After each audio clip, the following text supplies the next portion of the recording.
Oh, wow, wow, wow, wow. Nudity in TV. Hi, my name is Colin. I am a senior communication studies major from Longwood University, and we're going to talk about nudity. I'm doing an 8-part vodcast series about nudity in TV.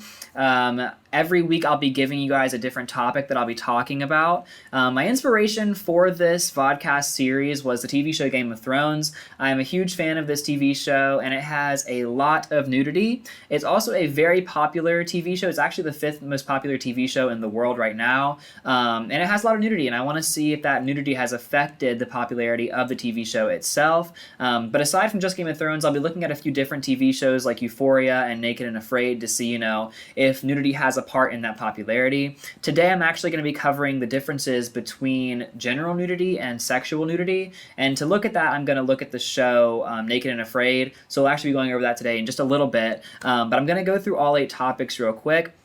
So the topic for next week is popular sexualized characters. I'll also be looking at the topics of exploitation, the needed uses of nudity in society, the changes in TV coverage of nudity from the 1940s and 50s up until present day. And then after that episode, I'll actually be covering the TV show Game of Thrones. We're going to be doing a deep dive into that TV show and looking at nude scenes and whether or not the nudity has affected the popularity for Game of Thrones. The week after that, I'll be looking at Euphoria, and again looking at some scenes from Euphoria with nudity and seeing if that has affected the popularity. I'll be looking at certain episodes, see are episodes that have more nudity more popular, and looking at some connections there. And then the very last entry of my 8-part series is going to be pros and cons of nudity in TV and seeing if nudity has a place in TV in general. Alright, so back to the topic for today's entry. I've given you guys sort of an overview of the entire vodcast series itself, but today I wanted to talk about the differences between sexual nudity and just general nudity in TV. I want to look at the TV show Naked and Afraid today. If you aren't familiar with Naked and Afraid, it's a show where there's 2 contestants per season, and they go out into the wilderness and they have to be naked. And they basically just try to survive for 21 days here in the wilderness. Being naked. They can ask for one tool with them. People will choose things like a machete or some kind of other tool to survive, but they come in with no clothes. And I chose this as an example for today's entry because it is non-sexual nudity. Sometimes there can be tension between contestants that could be considered sexual, I guess. But for the most part, nothing sexual really happens in the show. It's just about surviving while being naked.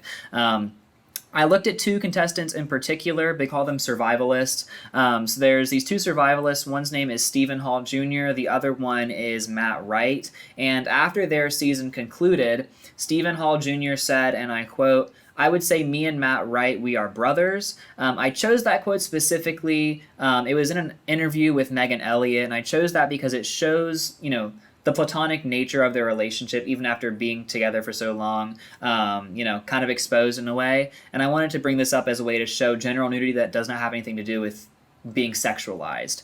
I'm actually going to put in a sneak peek. I'll put it down below after the video for like a trailer, a little intro to what Naked and Afraid is. So you can check that out. If you don't know what Naked and Afraid is, you can go look at it. But yeah, I wanted to talk about that just to sort of make a preface for next week's entries and all the entries to follow, because a lot of it will be talking about sexual nudity, but I wanted to put out there that this TV show is extremely popular, but it doesn't have really much sexual nudity in it. So that's just my first entry for today. Next week, I'm going to be covering the over-sexualization of actors and actresses in TV shows. So I'll be looking at, actors and actresses who have been depicted nude or almost nude a bunch, and maybe some actors and actresses whose bodies have been over-sexualized in TV, and looking to see the popularity of the TV shows that they're a part of. So make sure you tune in next week for that vodcast entry. I have my socials up here on the board behind me. Follow me on X and on Twitter. Wait, no. Follow me on X and Instagram, and I have my handles right there. And again, be sure to tune in next week. All right, thank you.